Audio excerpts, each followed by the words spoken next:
국민의힘 안에 이른바 비명계 연대론이 뜨고 있습니다. 이제 비명계 그러니까 우리 방송 유튜브로 보시거나 듣는 분들이 헷갈릴 텐데 비이재명이 아니라 비명태균계입니다. 이름이 이제 명자가 같다 보니까 개자를 붙이면 언론에 비명계라고 이렇게 쓰는 곳이 있습니다. 자, 명태균 리스크로부터 자유로운 한동훈, 유승민, 안철수 이렇게 힘을 합쳐야 한다. 유승민 전 의원은 한동훈 전 대표의 협력 가능성을 묻자 열려 있다. 서로 대화할 기회가 있다면 해보겠다라고 했고요. 또 한 전 대표와 안철수 의원 연대 가능성도 나옵니다. 친한계 신지호 전 부총장은 두 사람이 유사점이 꽤 있다. 시대교체, 국민통합은 한 전 대표도 고민하는 대목이다라고 했습니다. 또 친한계 조경태 의원은 이번 대선에서 우위를 점할 수 있는 후보는 사법 리스크가 없는 후보, 그리고 비상계엄에서 자유로운 후보, 또 명태균 리스트에서 자유로울 수 있는 후보라고 했습니다. 세 사람의 연대가 이제 현실화되면 이들의 대특점에는 오세훈 서울시장, 홍준표 대구시장, 또 범여권으로 이준석 개혁신당 의원이 서게 됩니다. 근데 이들 이제 세 분은 어쨌든 또 명태균 씨하고 뭔가 좀 관련이 있는 것처럼 돼 있습니다, 지금. 자, 그래서 이런 이제 비명계의 연대론이 뜨자, 이제 그 이 국민의힘의 주류라고 할까요? 이들 세 사람은 이른바 비명태균계 연대에 대해서 왕따 모임이다. 이렇게 또 평가 결하고 있습니다. 근데 이제 만약에 탄핵이 이제 받아들여지고 대통령이 파면에 이르게 된다면 그런 상황에서는 비명계 연대설이 힘을 얻지도 않을까요, 교수님? 어떻게 보세요? 예, 참 이 비명계란 말이 나온 것부터가 코미디 같기도 하고 국힘이 저 지방에 정말 그 전문가도 아닌 그 정치판에 삼류 브로커한테 수년 동안 좌지우지되면서 대통령 부부조차도 이 사람의 영향력이 있었다. 그리고 유력 이제 대권 후보인 오세훈, 홍준표 이 사람은 지금 명태균의 덫에 걸려 있다. 이러다 보니까 비교적 자유롭다는 그 비명계가 탄생했는데 정말 시청자들이 들어도 참 한심할 것 같습니다. 그럼 비명계 한동훈, 유승민, 안철수인데 우선 안철수 의원은 참 정말 진부하지 않습니까?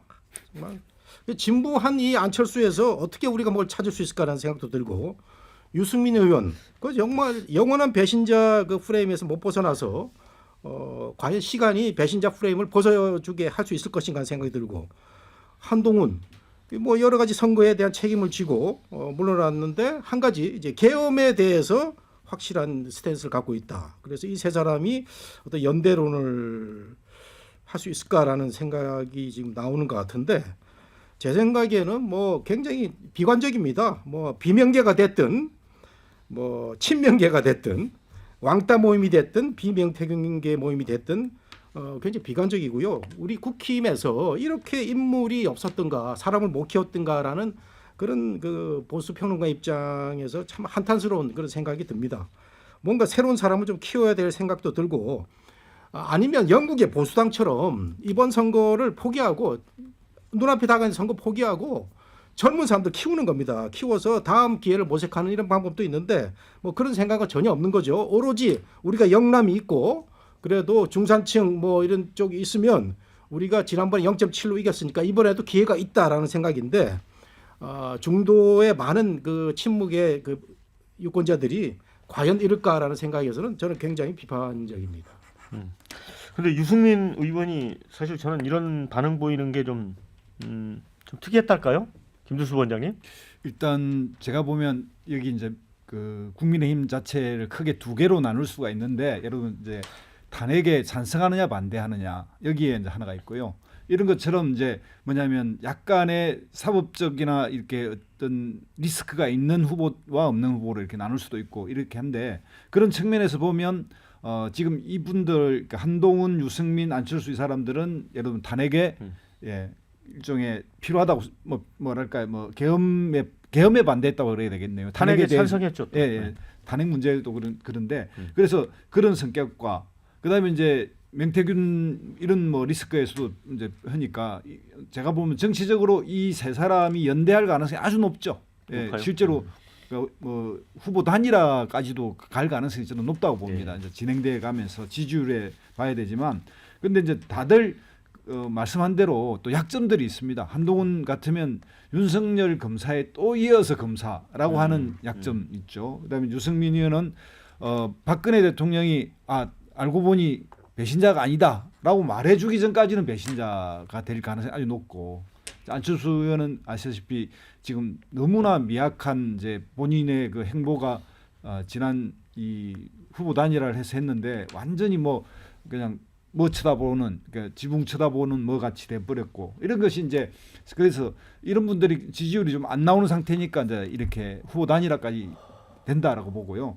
또 한편에는 이제 김문수라고 하는 절대 강자가 있어 보입니다. 그리고 지금 추세로 국민의힘이 계엄에 대한, 그리고 이 탄핵에 대한 이런 스탠드로 가면 그 바로 그 한 달 안에 경선이 이루어질 거니까, 이 경선의 분위기로 보면 김문수 장관이 강자로 떠올 수밖에 없는 상태인데, 그 사이에 이제 오세훈, 홍준표 후보가 끼어 있고, 이분들은 뭐 연대하거나 그럴 문제는 없어 보이고요.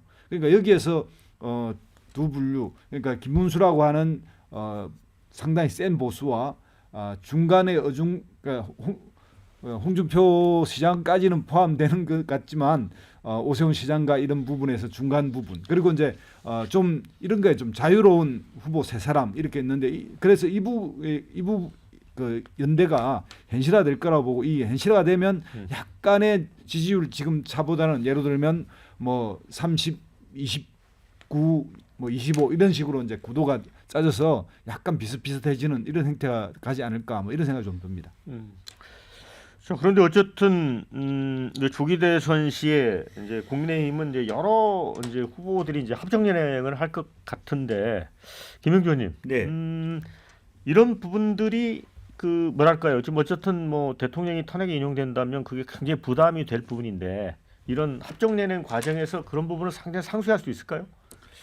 그래서 저는 이제 그 근본적으로 국민의힘의 비명계와 민주당의 비명계 입장이 다르다고 봅니다. 그러니까 민주당의 비명계는 확실한 의미를 갖고 있어요. 합칠 수 있습니다. 그런데 국민의힘의 비명계는 시너지 이펙트가 없어요.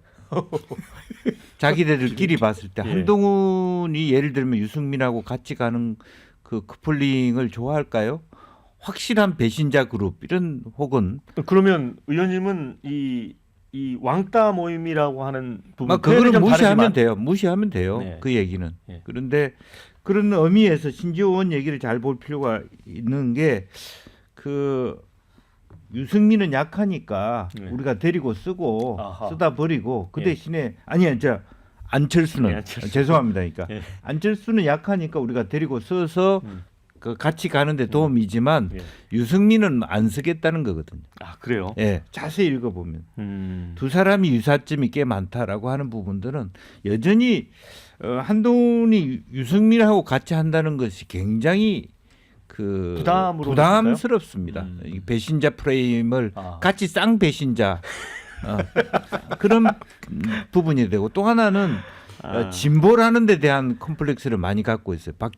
김경률부터 해서 여러 가지 어떤 그 너무 민주당하고 같이 논다라고 하는 부분도 같이 안 넣으려고 하는 부분이 있습니다. 그 두이고, 또 하나는 최근에 뭐 책 출판에 대한 부분도 있어서 조금 예를 탄핵이 인용된다면 독재적으로 이길 수 있다. 다만 안철수 정도는 같이 가도 무방하다. 이런 정도의 스탠스이지, 이게 무슨 이 세 사람이 모여서 어떤 더 세게 공격받는 것밖에는 저는 없다고 보여요. 지금 한동훈 입장에서는. 네. 그래서 이게 지금이니까 애매하니까 3월 중순까지는 여러 가지 그런 뭐 연대설도 있고 뭐 있을 수 있지만 3월 중후반 가서는 각자 도생의 길로 갈 것이다. 저는 그렇게 봅니다. 유승민과 한동훈이 연대하면 이게 쌍 배신자 프레임에 갇힐 수 있다, 이렇게 지적을 해주셨는데, 신웅기 대표.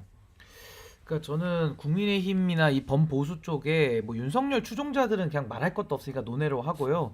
친명계, 그러니까 명태균 친명계가 지금 홍준표, 오세훈, 이준석 이렇게 셋이 분류가 되는 거 아닙니까? 근데 이준석 의원은 거기서 빼야 되는 거 아니에요? 아니, 왜냐하면 이제 남상권 변호사 말로는 이준석 의원 같은 친명계 경우는 이렇게 좀 구분해 국민의힘 줬어요. 안에 그러니까. 범보수. 왜냐하면 남상권 변호사의 말에 의하면 이준석 의원은 너무 많아서 그냥 하품만 입만 벌려도 그냥 죽으니까 드라마 대사에 나 떨고 있니라는 그 얘기를 하더라고요. 아니 근데 그 지난번에 그 명태균 관련 특검에 개혁신당이 참여했잖아요. 그러니까 그렇습니다. 이준석 대표가 뭐가 있으면 예, 아니, 참여를 그래서 할까요? 뭐 그건 좀 중요한 얘기는 아닌데 그래서 어쨌든 친명계는 이제 그 사법적인 부분이니까 논외로 한다면 예.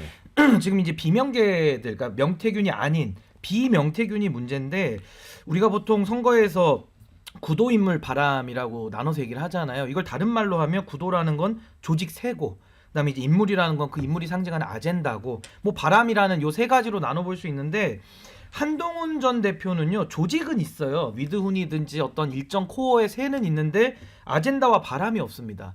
유승민 대표는 조직과 새는 없는데 아젠다는 있어요. 근데 이분도 역시 바람이 없습니다. 안철수 의원은 다 없어요.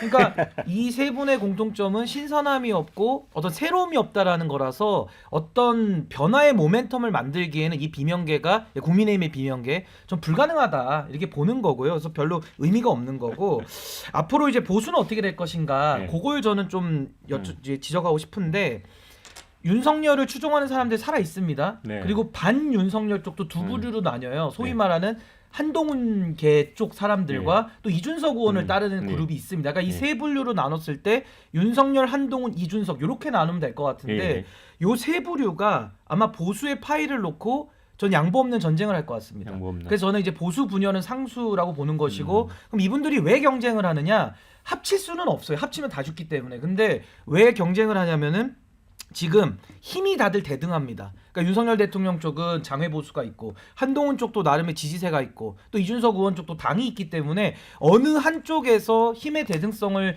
쳐버리고 구부릴 수가 없는 거예요. 그래서 제가 볼 때는 대선에서 지는 거는 상수기 때문에 대선 이후에 뭐 지방선거라든지 향후의 보수 주도권을 놓고 이 세 그룹은 서로 삿바 싸움을 할 수밖에 없다. 그래서 저는 보수 분열은 뭐 보수 지지자들께서는 아마 이 말씀 들으시면은 아이고 막 앞이 깜깜하고 하시겠습니다만은 이 현실이다. 그래서 저는 보수 분열은 상수 아니겠는가. 그리고 양보 없는 주도권 다툼이 이제 비로소 전 시작될 것이다. 저는 이렇게 봅니다. 네.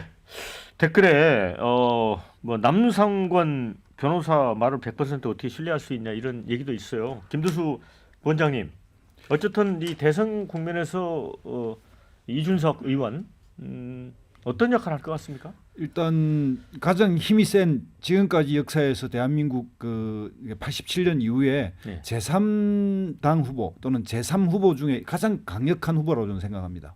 그러면 그래요? 예, 그러니까 왜 그러냐면 지금 현재 탄핵당의 국민의힘 내에서도 여러 후보들이 있지만 경선을 하면 만약 김문수 후보가 된다 또는 뭐 오세훈 된다 이럴 때 또는 한동훈 된다 그러면 여기에 반대되는 사람들 진영이 국회의원 선거와 관계없이 이게 그 지지자들이 갈 데가 없어서 방황하게 됩니다. 네. 그 민주당 같은 경우에는 이재명에 동의할 수 없는 비명계 후보들이 탈락했을 때 그 사람들도 이재명으로 다 지지되는 게 아니거든요. 이거는 국회의원 경선에서는 이게 뭐 표가 대충 모여서 가지만 대통령 선거에서는 이 표가 떠돌게 되면 결국은 제3당 후보에게 몰릴 가능성이 있고 이 제3당의 후보의 이준석 같은 경우에는 인지도나 그다음에 독자적인 그런 영역이 있기 때문에 과거처럼 뭐 49대 51 싸움이 아니라 30, 20, 20, 30 그러니까 가장 왼쪽의 후보와 오른쪽이 각각 30을 하고 가운데 개혁적인 보수 20, 개혁적인 진보 20 이렇게 합치면 40이 있습니다. 그러니까 이 중도의 40 싸움에 있어서 제3당 후보가 확보할 영역이 있다 이런 거고요. 그런 측면에서 지금까지 역사에서 제3 후보는 이렇게 잘 못 끼었다가 결국 그 캐스팅 보드처럼 해서 이제 연합되는 대상이었는데 지금은 이 탄핵 이후에 인용이 되고 나서 한 달간 경선, 이 한 달간 경선에서 다른 당은 경선한다고 정신이 없겠지만 이준석 그 제3당은 계속 자기가 대선 후보와 같은 행태로 계속 선거운동을 할 수 있기 때문에 그런 측면의 이점도 있고 이 대선 경선이 끝났을 때 마지막 한 달이 이제 대통령 선거인데 이 한 달 동안 경선에서 탈락됐던 상대 이렇게 마음에 안 들었던 후보들의 방황하는 일종의 이제 부동층이라고 생각되는 그 표와 중도표가 모아지면 저는 3대 3대 3의 네. 대등한 3분의 1 개임이 된다 이렇게 보고 있습니다. 네, 이준석 대표는 이제 높이 평가를 하셨는데 댓글에 이런 게 있습니다. 시대 교체가 시대의 정신 맞다 이런 얘기 있고요. 이준석보다 깨끗한 대선 후보 있나요? 이런 의견도 좋습니다. 반면에 이준석은 구태스런 젊은 윤석열이다. 이런 비판의 글이 있고요. 실불사 스님이 홍매화 뽑아버렸다는데 이런 글도 주셨습니다. 아니 근데 이제 짧게. 김두수 소장님 말씀이 맞으려면 개혁신당이 지지율이 좀 어느 정도는 나와줘야 되지 않는가 예. 그런 부분은 좀 현실적인 장애물을 갖고요.